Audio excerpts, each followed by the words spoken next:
So I'm going for a walk here in Johannesburg Modderfontein Nature Reserve. I've done a number of recordings from this location, and there are a number of things I wish to talk about. I'm not sure what to address first, or maybe they're completely separate videos, so I'm not quite sure.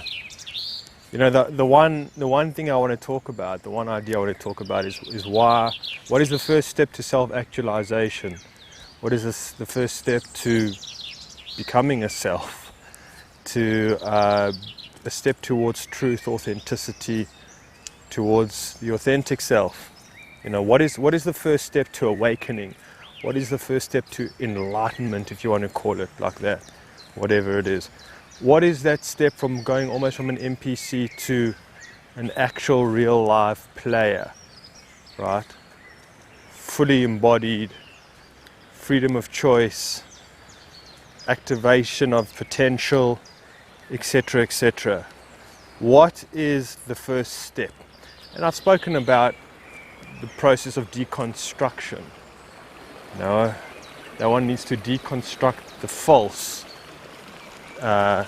and break that apart. You know, the illusion, the Maya, that which is not in truth, right? The persona, if you will, the dogmas, the beliefs, the ideas that aren't of true frequency, matching the frequency of truth, if you will. I don't know, anyway, I'm getting carried away. Lovely day here, I must say. Yeah, really special that, again, it's out in nature in a sense, and there's no one else around. And really, I just find of late it's easier to be by myself than with people, or very, very selected few. But it's very, I don't know, I really appreciate my own company. There are people sometimes that I've met along the way, and I think about maybe giving a call and spending some time with them, and I think, oh, I don't know if I'm up for that. I don't know if I can handle that. It's a bit too much. I kind of need my own space, or I don't know. Just, is it really even worth it? And I just find being with my own company serves me very well. Now, of course, I would like to share company with like-minded people, but I would like to have a relationship with like-minded people, grow with like-minded people, like, you know, face to face, and be up to date with each other in our lives. Because it's one thing when, you know, we know each other online. You know, some of you that I am connected with beyond YouTube and, you know, whatever it is, it's great, but it's like, you know, we're not really in each other's lives and, you know, face to face and updated on, you know, you don't know where I live, my circumstances to a certain degree. You know, you live in another country, I live in another country from you, and so we're growing, but we're still apart in that way. So if I had somebody who like was my next door neighbor or lived down the road from me, and we met every second or third day, and we chatted and we spoke, and, you know, we're also in this, like, the same environment, the same culture, you know, the same country, in a way, and so we're not. And so when I speak to like-minded people, a lot of the time it's just updating on. But anyways, I don't know how relevant that really is, but I think it does count. I don't think that fellowship, I don't think that connection online is the be-all and end-all. Of course, I mean, we know that, but, you know, again, I don't know, but it's for this time that we are in now that we are apart and we're doing our own thing, and we're having to really learn to, for most of us, to be on our own and work this out on our own, so to speak. That's what's necessary for this challenge, this opportunity that, you know, it's like you're learning to do it on your own. You're completely self-motivated, self-inspired, and you have to have complete self-support in that way. So which is huge, because again, I think if we were in like a very tight-knit community, this challenge would be a whole lot easier, and it wouldn't be so demanding on us to potentially grow or something or other. We would feel maybe more confident with the group, you know, like, oh well, we think like a group, we act in a group, therefore, you know, I don't feel so isolated. I don't feel like, you know, the pain of having my own opinion, the pain of having my own, you know, making my own choices. Like, you know, well, I don't agree with the CV narrative, I don't agree with the matrix or something like that. And it's hard to be an individual.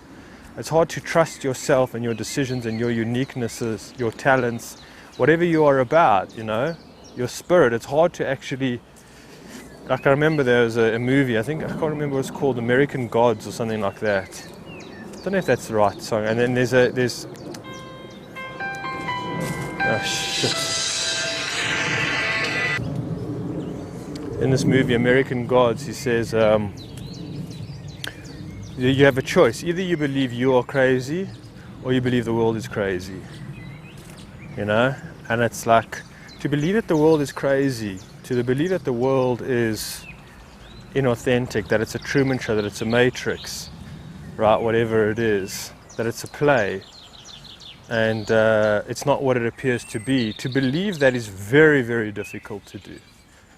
It's very, very difficult to do, especially on your own, you know, especially on your own. And I think that's what's also very important on the time of evolution, ascension that we are on, because it's like, majority of the time human beings, you know, have thought in groups, in tribes, in a way. And now the individual, you know, who breaks away and sees it, and sees the Maya, the illusion, does it on their own. You know, we've been tribal for a very long time. We've been sort of, again, for survival and whatever it is. And now, more so than ever, the individual is able to have his own opinion without necessarily getting burnt at the stake. You know, we do maybe metaphorically in a sense, but not necessarily, you know. And so to hold one's opinion against their, you know, and be one out of, you know, 100 million or something like that, or whatever it is, it's huge. It really is, the individual. And so, you know, that's the part of our opportunity now, is to actually think on our own and hold our own opinion and value our own opinion, our own insights, our own discoveries, our own experience, our own truths, in a way. It's a whole other thing, what do you mean by truth? But, you know, like for myself, when I went through my awakening process, and I'm still going through it, always going through it, right? It was very hard for me to believe what I was hearing. It was very hard for me to believe that what, you know, I mean, this is what's going on with this whole CV narrative that's happening now.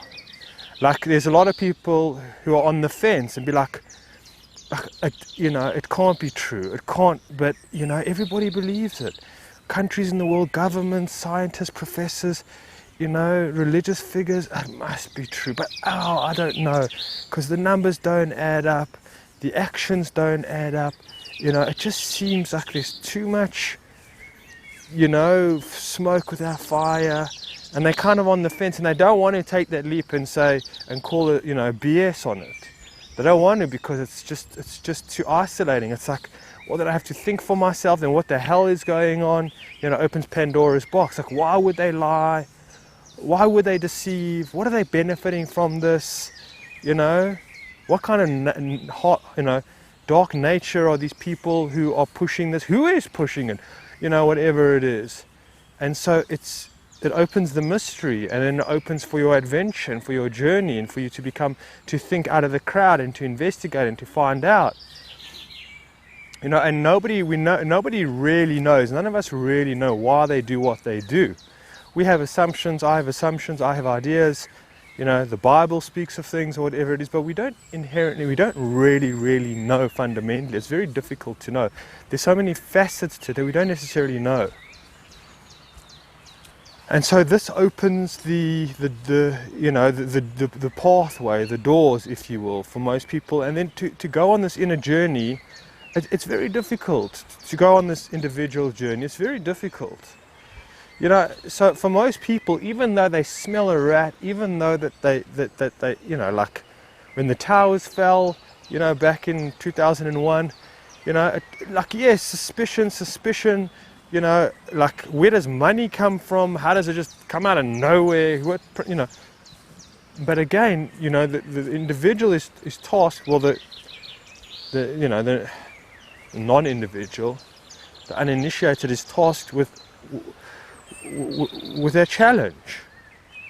And so it's getting hot here, but it's lovely. Not like Durban heat.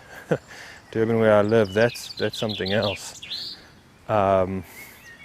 Anyway, so for most people, it's too much, and that's why I think that what is going on now is cutting the wheat from the chaff, or something like that. There is a massive divide going on with people, because it's like, if you believe, right, well, then you become a part of it. It absorbs you into its lie. Right, and you lose your individuality, you become part of the collective, you don't question it. This is a great opportunity for people to start questioning and to wake up, right? And again, not just to the conspiracy and to the world, but the conspiracy in who they are themselves. Their own lie. Their own lie. Maybe that's what I'll get to in regards to what I mean by the first step of awakening. The first step of awakening is not realizing that there's a cabal or whatever it is running the show, that, you know, there's people behind the scenes, or that it's an orchestrated event by, you know, black magicians or whatever it is, dark magician. No, I know so many people that know about when the towers fell. They know about JFK. They know about MK Ultra. They know about all these things. They know the hand signs of the celebrities, you know. They know the fiat currencies, they know it, but if you ask me, are they awake, so to speak? No. So what do I mean by awake? And why is this time very, you know, significant that we are in, for people to be able to, you know, go their own way? Like I see with my mother, she's on the fence all the time. She backtracks. She's like, you know, I think, like, she knows that she shouldn't be taking the needle. She knows it. But her husband's all for it. And be like, well, darling, darling, you know, if we want to travel, if we want to do this, if we want to go to Israel, then we have to take it. There's no choice involved, and that's what you will do. You know, and he's like some of these doctors here in South Africa. They're like only brought in, like, I think 80,000 needles, or maybe they've brought in more since. And apparently doctors have been driving around the country, and nurses, 500 kilometers or whatever, just to get, look, it could be just propaganda, but I believe it to be true. I believe it. And here they're doing the Johnson & Johnson jab needle, you know, and they literally say that it's a trial. They literally say in the newspapers, you know, commencing the trial of the Johnson & Johnson needle. You know, they literally say it. And so, but people obviously are running for it. And again, I do believe that it is because of fear, but I also believe because it's giving them a purpose of servitude for the crowd, for the masses, you know. I really feel it, that, you know, in a way, anyway, but that's besides the point. That's such a minor detail. But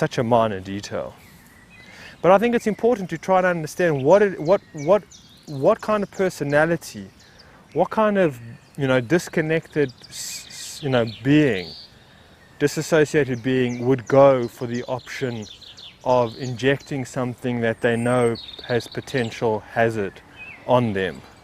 You know, that they don't trust the sanctity of their body, They don't trust the purpose and the faith of their divine plan, whatever it is. I don't know. Anyways, there's so much to be said. There's so much going on. There is so much being revealed for those that have their eyes to see. Not just in regards to, again, the controllers and their plan. It's not just that. It's the whole fabric of this reality. Like I'm saying, the psychology, like for myself, the deeper that I'm understanding my relationship with myself, with others, with spirit, psychology, philosophy, spirituality, whatever it is, it seems like for myself these are the final days or years, in a way, of this narrative, right? Of like I'm just saying, there's so much, you know it, you feel it in yourself, the transformation that's been going on for you, the awakening that's been going on for you. It's alarming. You seeing, like, I don't know. It's really switching on now. You're really becoming like more intuitive. You're really, seeing a lot more than you ever have before. That's a whole nother talk. There is so much going on. There is so much being revealed, unveiled, right?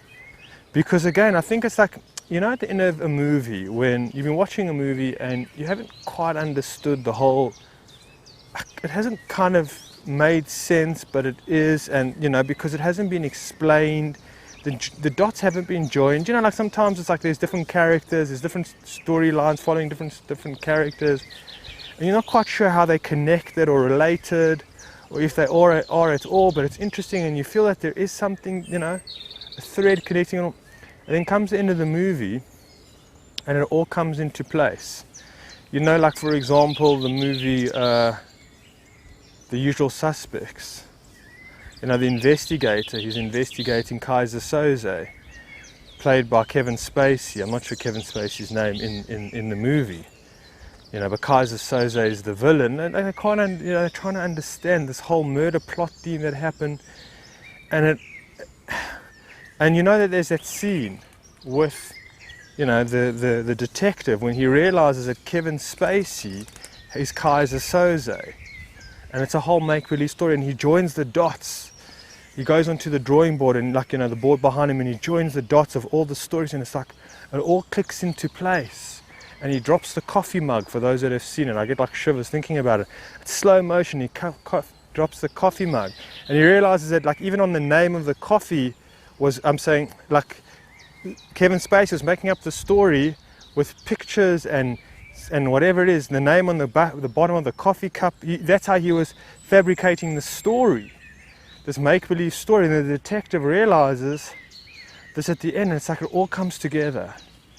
It all comes together in its final throes, in its final happenings, and it's like, wow.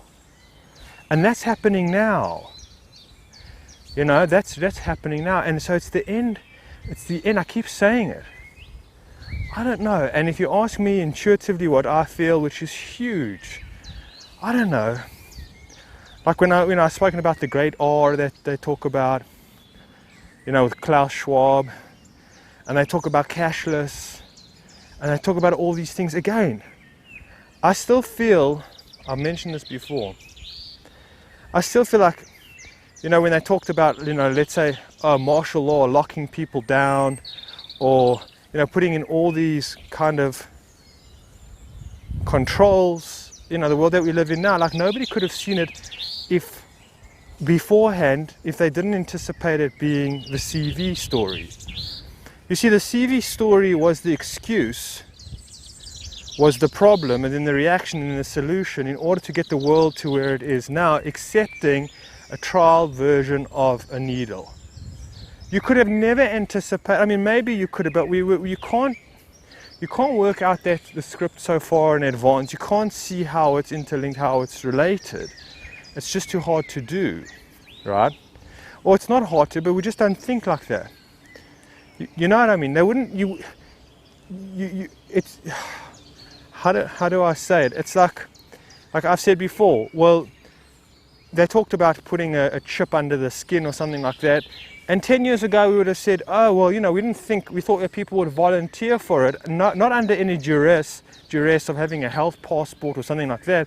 They would have just done it. They would have upgraded themselves because that's what people were doing. They were taking on cell phones, upgrading their cell phones. It would have come naturally. This is getting hot, eh? Have to find some shade. They would have done that naturally. But and I saw that they're never going to happen. I mean, at the pace that they were, expecting, and there's not enough time. Wasn't enough time to get people to voluntarily, for the fun of it, for the hell of it, take a chip. There's just no ways. And there's so much more to go cashless, to go green, to do all of these things without something absolutely massive coming along, and then putting all the attention to that, and then the reaction that's needed. Well, we need to go cashless. We need to have one world currency. We need to have one world leader. We need to have this. We need to have that. We need to abolish the religions. We need to, this whole big plan. It's like they've got so much to go on, but again, like I've said, they talk about their plans. They talk about agenda this and agenda that and blah blah blah. They talk about all these things, but we don't necessarily say, well, what's going to be the steps to take to get humanity there. They talk about transhumanism, etc. Okay, fine. Well, what are the steps that they're not talking about? They didn't talk about, well, we're going to have surveillance at the airports and everybody's going to be scanned and things like. I mean, they could have spoken about that, but they wouldn't have necessarily said, before when the towers fell, they would have said, oh well, you understand. I don't know if I hope I'm making sense.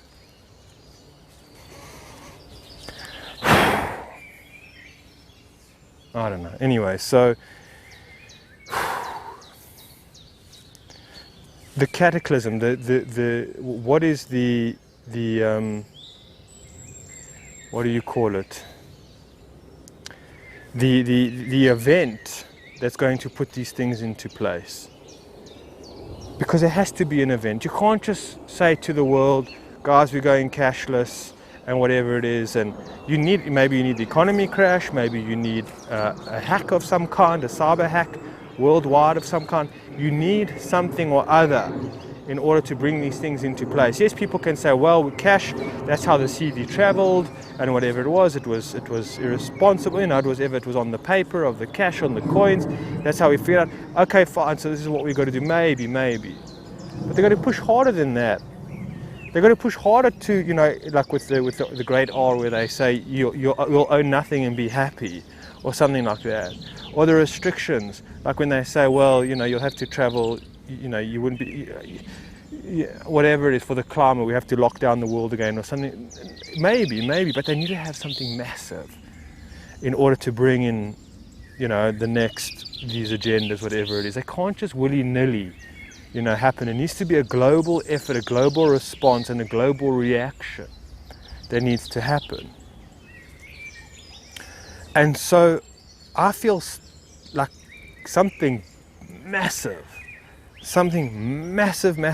like, that will, I'm saying this has been massive, the CV's been massive, and it's been an introduction, it's been a warm-up, there's no question about it.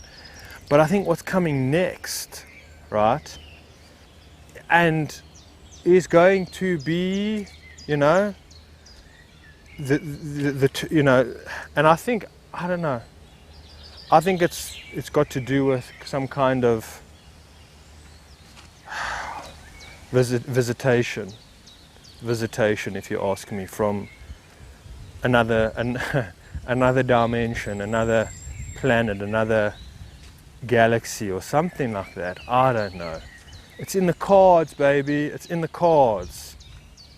I think because that will help maneuver the world into the direction that it needs to. That these controllers, which are not really controllers, they're just playing part of their script in order to get it to a certain place.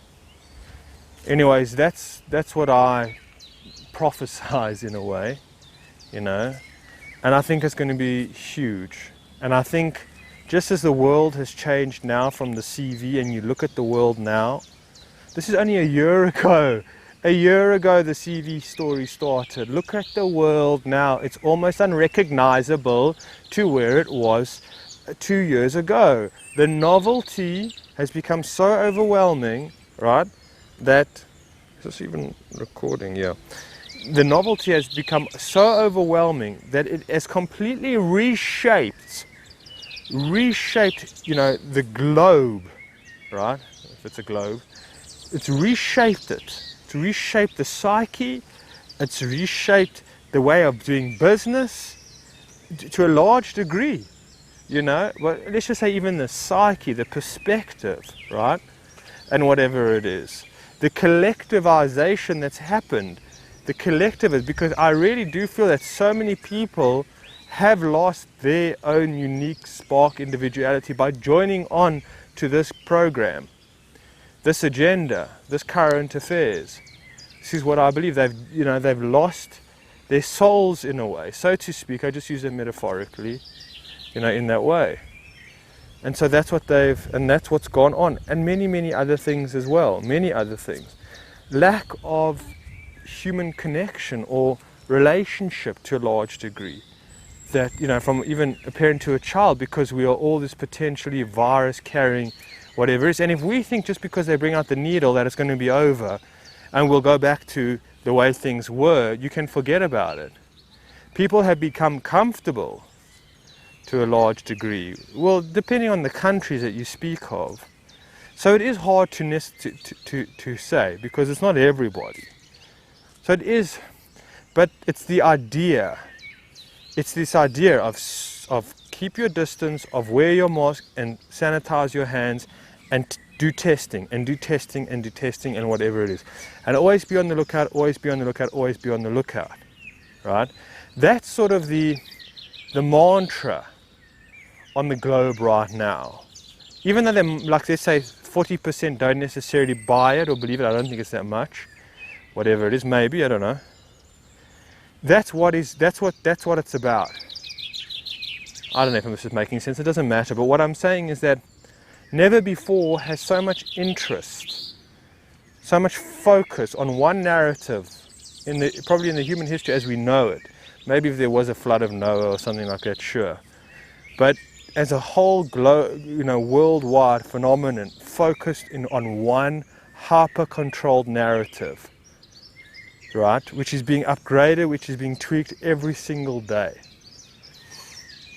And what I'm saying is that once you've got already the focus on one, you already sort of funneled it, channeled it in a one direction, you come with something else, right? So it's a warm-up. I don't know why I'm even getting into this, but that's kind of what I feel. Anyway, the world as we know it is no longer going to be the same. It's already not the same, right? Whatever the same meant, because it's never really been so healthy, you know. This is the problem. It's always been this, still, human beings evolving out of nature, right? So it's always been this way for a long time. There hasn't been peace on earth because of the nature of human beings. I'm saying being still part of nature, the beast, nature of the beast in a way, type of thing. Reptilian minded or something or other, not massive amounts of consciousness. Anyways, it's a very grey area. It's all speculation. But I don't think that that we have evolved out of our primate ancestors, from our primate ancestors. I just don't think so. And if we've evolved, we've only evolved to become more self-destructive, not self-empowering, anyways, it doesn't matter. It does, but again, these are all my assumptions. I don't necessarily know if it's true or whatever, these are my feelings. But so what I'm saying is that there is a part of humanity that has evolved out of the primate being, the primate mind, into consciousness, through the use of the internet, through the use of shamanism, Taoism, Buddhism, esoteric, existentialism, philosophy, psychology, astrology, the westernization from the east to the west, all of it, in that way, has come forth. I mean, to have that opportunity, the diversity of all different cultures, being able to look at the diversity of all different cultures through a screen, in that way, where people could never do this before. So what I'm saying is that, and I still need to upload this video, is that this evolution, the East meets West, this whole conflict of why couldn't just, I don't know, the Shibobo tribe stay, or the Witoto tribe just stay in their, native lands, or whatever it is. And why did the white man or the European have to become and colonized, and whatever it is, or Africa, why it has to be colonized? Why did this have to happen? Why did this process need to happen, right? Why did capitalism needed to come in? Why did Western civilization need to take over the world, right? And then understanding, in order to introduce, because psychology to the East, Eastern thought to the West, shamanism to, whatever, to mix and match all of what humanity has come about in its great findings and its great teachings and its great understandings and lessons, through the plants, through the herbs, through the ceremonies, through the ritual practices, through the psychology, through the philosophy, right, through the meditations, through the yoga practices, through the different diets, etc., through the different understanding of nature, etc., from the spiritual, the metaphysical, the physical, whatever it is, the storytelling from, all different corners of the world, if you will, that have come together in that sense through the internet, through the technology, when used correctly, is birthing a new type of being. Not only that, but the idea of novelty, the Schumann resonance, the time wave zero, or whatever it is. The transcendental object at the end of time, pulling as humans towards itself, pulling from that's been there, pulling consciousness out of the primate monkey mind, in a way, that we're a part of, or whatever. So all of these forces, all of these tools, all of these practices, all of these insights, all of these philosophies, all of the music, all of the different kind of musical instruments, the type of, karates and jiu-jitsus and whatever it is, the type of massages, the type of meditations, the type of drumming, the different kind of beats, the different kind of rhythms from different kind of cultures, all merged together in a way, right? Whereas opposed to if it was different parts and pieces of, around the globe, again the word globe again, around the world, that they stayed separate, and evolution was a very slow process. It was very, very, very, very slow. Even though, in Africa, tribes of Africa, they had their ancestors, they had their, spiritual practices and things like that, but still, there was still too much tribalism in a way. There was still too much alpha male sort of situation going on. It was more maybe survival in a sense, and not being able to do a lot of meditations, to do thriving in regard. There was a lot going on. I mean, and much more than even what I'm saying that I don't even know about, right? I mean, when they talk about, these climate changing situations of the, what's it called, the grand solar or the solar maximum or the solar minimum or something like that. And they say every time, this is one theory, like when Greek fell and Rome fell, it was because the climate changed as well. And it got too hot or it got too cold, or usually it got so cold that they couldn't produce foods, and then they couldn't feed the people, and they died, and then it was savagery or whatever it is. So, the climate's changed and moved things around or whatever it is. So what am I saying?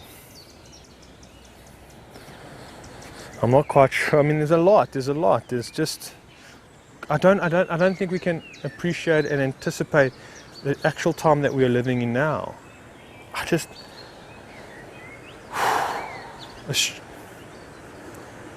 It's just so radical, it's just so extreme, you know, the coming together, the novelty. I remember Ian Langhold, you know, he did a whole thing on the Mayan calendar. I think he passed away in 2007 or 2008, I'm not sure. And he said to people, he said, say goodbye to your loved ones now, because in the coming years they will not understand what you mean. And I think he was kind of saying in regards to the evolution, the novelty that's going to break out, that most people are going to be whisked away, you know, taken over by some kind of, you know, let me just save this. That they're going to be whisked away, you know, enchanted into, tranced into, whatever, hypnotized into by just the forces of nature, if you will.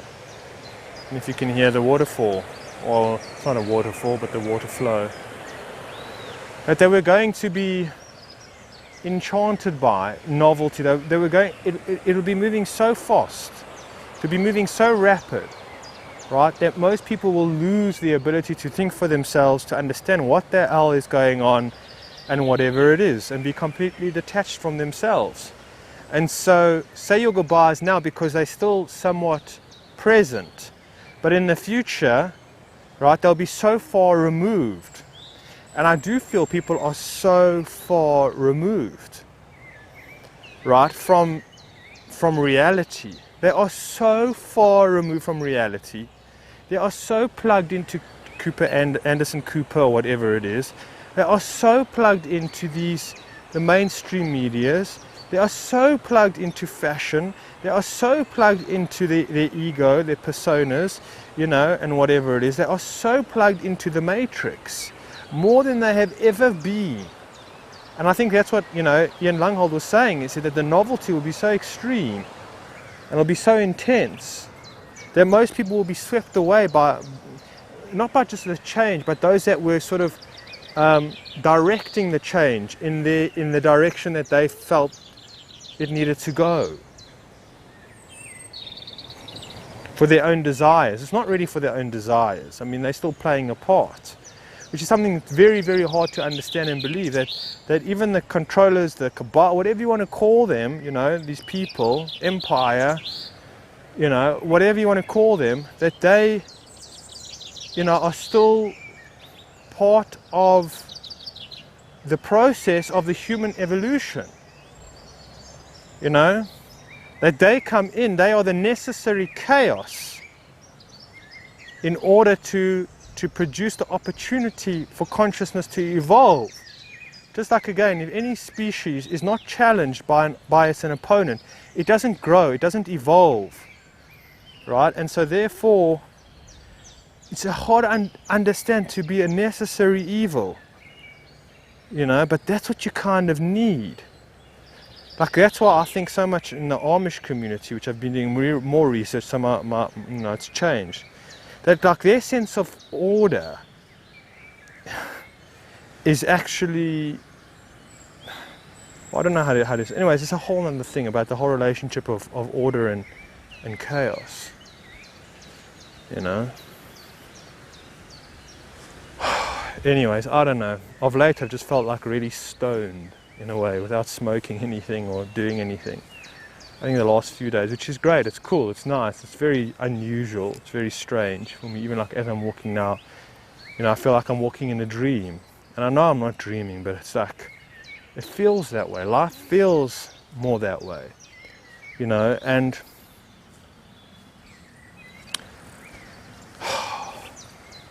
I feel so unplugged.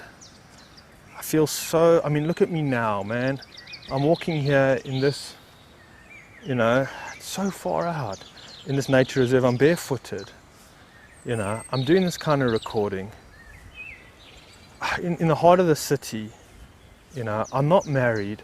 I don't have children. I have no ability to socialize, like, you know, at a nightclub or even at an office environment. I mean, I can if I want to, but it's really unpleasant for me. I mean, I'm so far out. I'm so into the wild, you know? Like that movie, Into the Wild. It's like I've burnt my credit cards, I mean I haven't, you know, burnt my ID and just gone and walked into the unknown, walked into the mystery. Completely dropping my persona, my act, my, you know, my biography in a way, my story, etc., etc.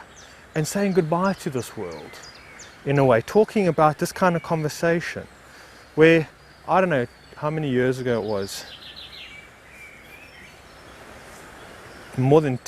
quite a while ago, I was sitting in an office desk, you know, maybe a 10-minute drive from where I am now. Not in a suit and tie, but yet I would still escape. But then I used to walk here. I used to walk in this nature reserve, and I couldn't handle what was going on. It was too tremendous for me. I was very anxious. I was very depressed. I was very overwhelmed. You know, I felt like it was a deep sense of meaninglessness.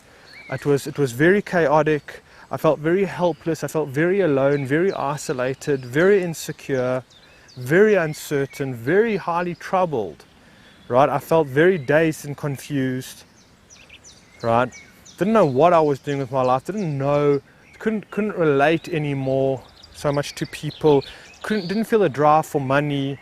Didn't feel a passion for, you know, socializing or fitting in or anything like that, or making my life fit to, you know, the expectations of society and culture. Like nothing. Completely isolated, like I've been dropped off on another planet, you know, type of thing. And terrible anxiety, terrible uncertainty, you know. I've had these far out experiences. It's been, yeah. When I start thinking, I don't know.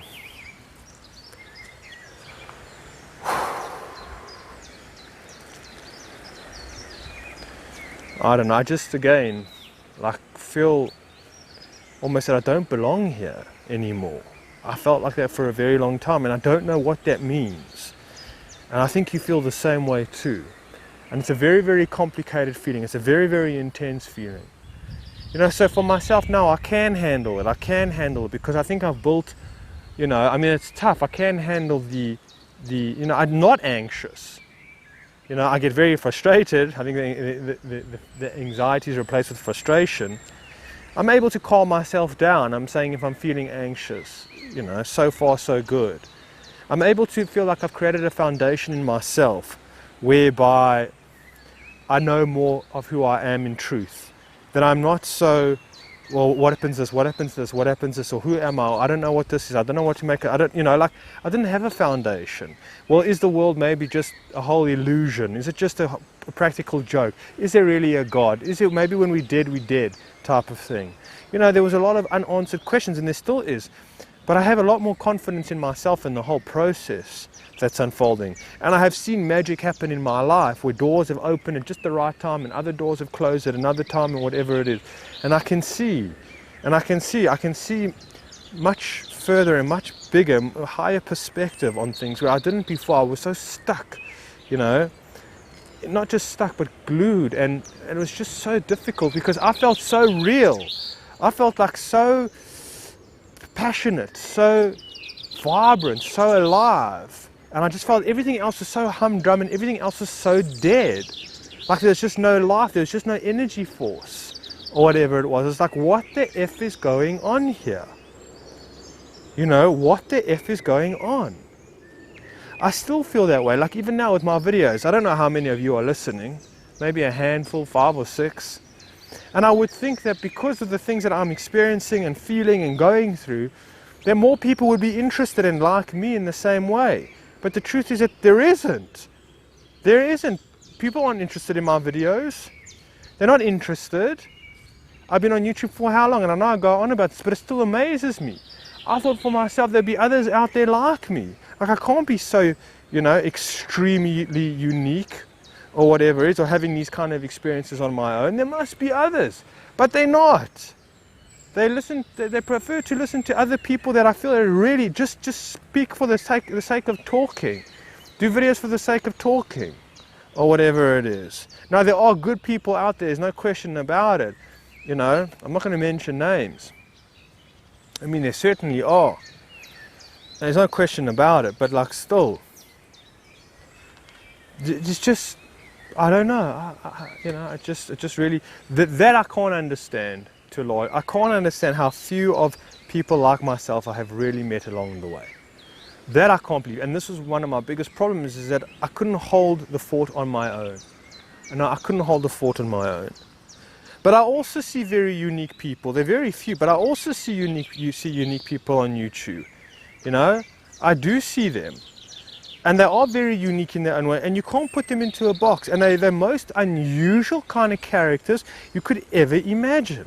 Not freaks, not weirdos, not strange, you know, beautiful, but the most bizarre kind. I mean, like, you just can't put your head around them, you know.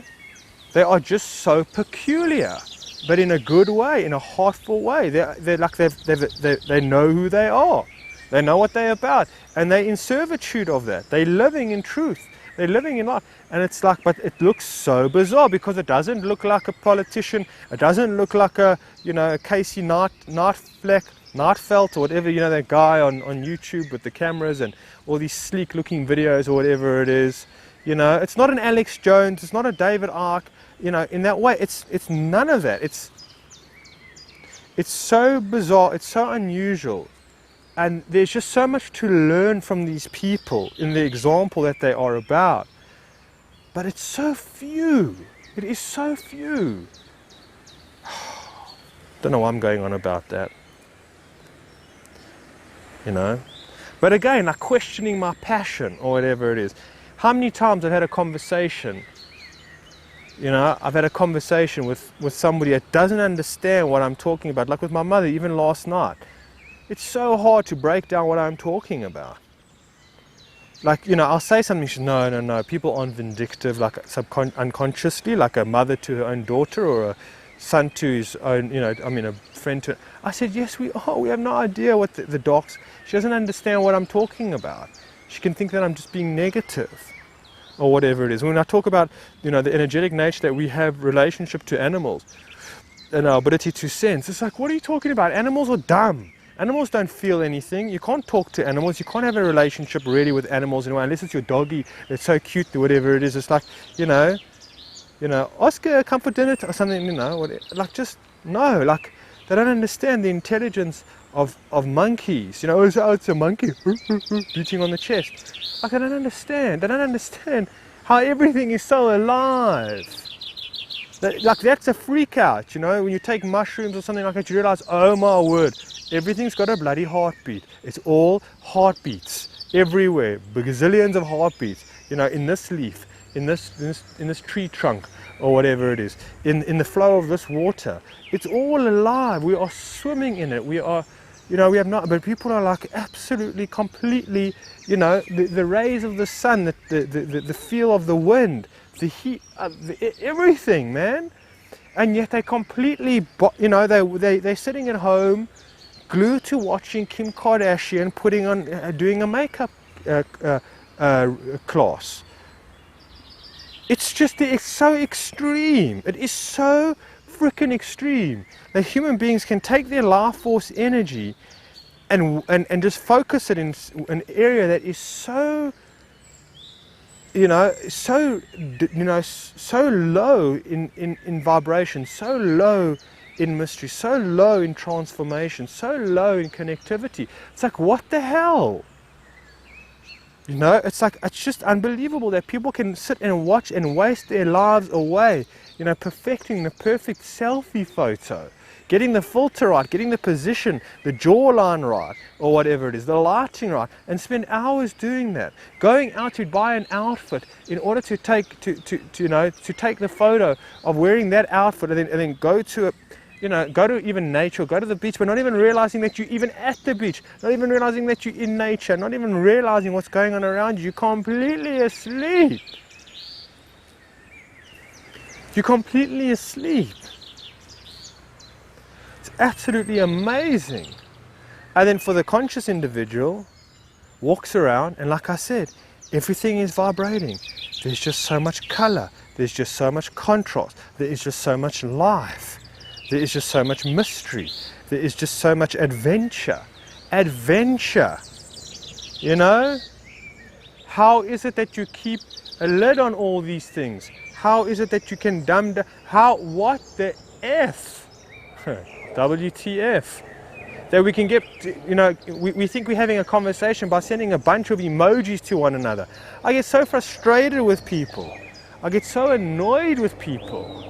You know, when I'm having a conversation with me, and then they'll send me the monkey, you know, hiding its, you know, sort of hiding its eyes, like, you know, sort of like, I don't know, or the smiley faces, or the crying faces. I don't understand. Some people, they've got to put like 5 emojis.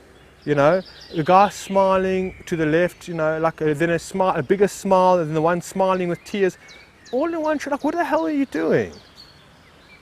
For me, I have a deep, deep frustration with my lack of ability to connect with other human beings, and to also see where other human beings are holding.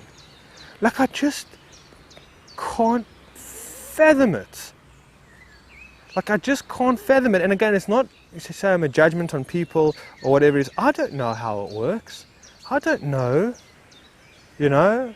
I don't know how it works. I don't know why it is this way. I'm not saying that it's bad, but it's bizarre. It's unbelievable. It's like, you know, so we ask these questions, do these people have a soul? I would like to say that every single person has a soul. And every single person, you know, when they pass on from this world, has a life reflection. Every single person, or something or other, that there aren't any NPCs in a way, so to speak. Like I'm saying, that's majority of people. No, I think that I don't know.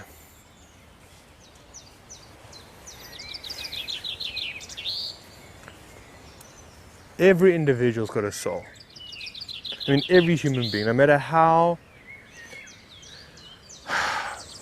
what reality bubble that they're living in, type of whatever it is.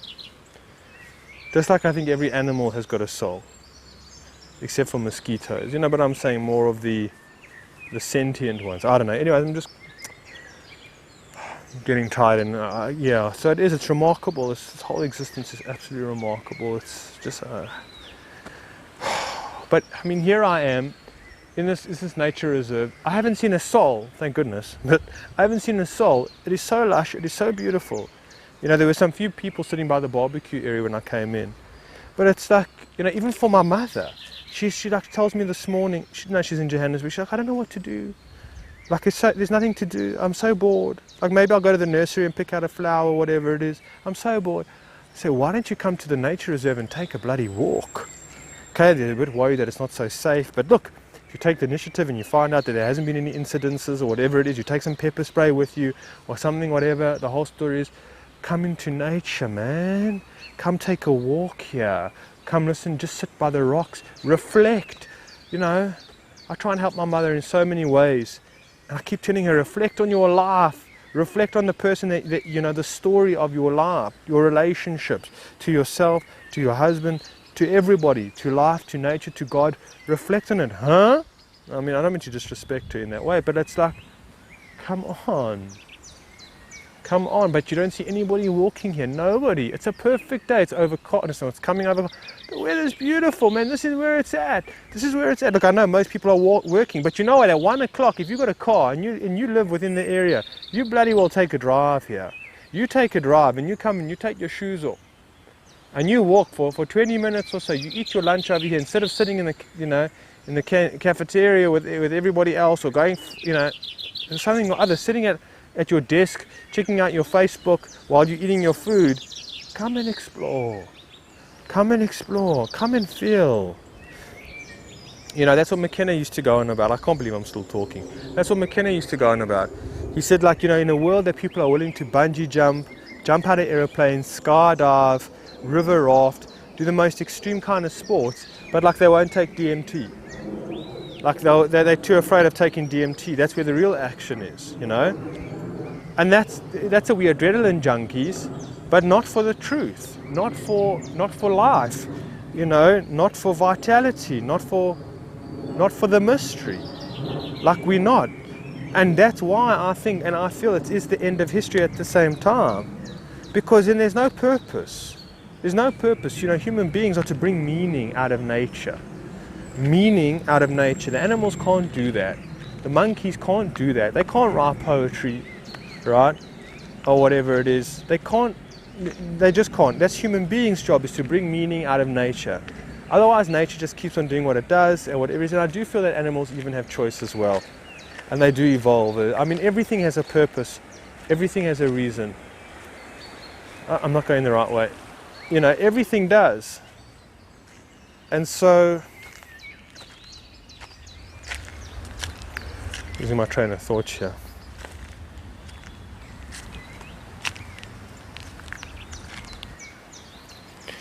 Right, so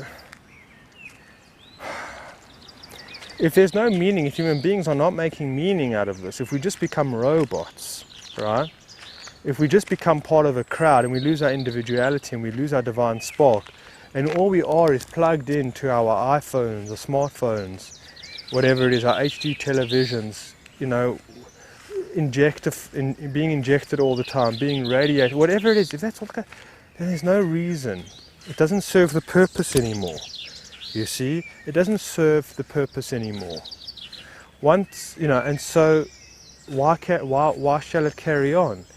It shall not in the fashion that it's in. Not in the fashion that it's in.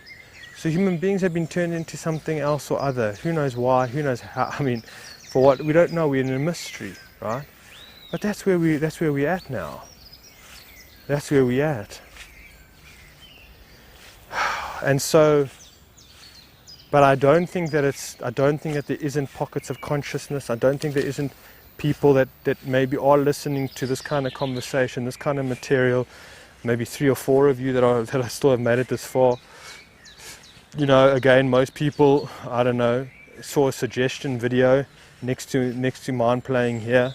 They clicked on it, Aussie Man, reviews or something like that. Or I don't know, Russell Brand discusses the great R. Oh, that looks interesting. 150,000, views. Going to check that out, Definitely. Bye, Aaron. Not interested. Thanks, man. Something or other. And so very few. And that's it. But so there are. I do think that there are pockets of consciousness. There are people,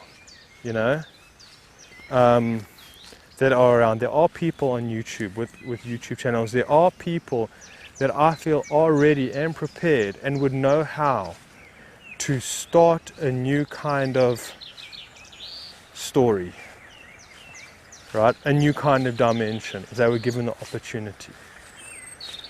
I think they know how, and I think they have the tools, they have the skills, they have the know-how. So important this.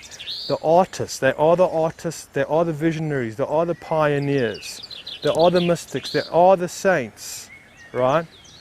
That have come through all of this, used all of this as experience for soul growth, right? That if brought together has the capabilities of creating, the next dimension, if you will, the next paradigm, in a sense, if you will, and leaving this one behind, so to speak. Because this one is kind of over, folks. This one is over, and that's kind of what I'm sort of getting at and saying here. We're packing our bags, we're leaving on a jet plane. Don't know when we'll be back again, or if ever again. I don't know. Who knows? Planet gets rebooted. Who knows? But just imagine what it's going to look like in 10 years from now, 15 years from now. Can you just imagine? But who knows? It is a mystery. We don't know. Nothing is for certain. But we can see trends. We can see,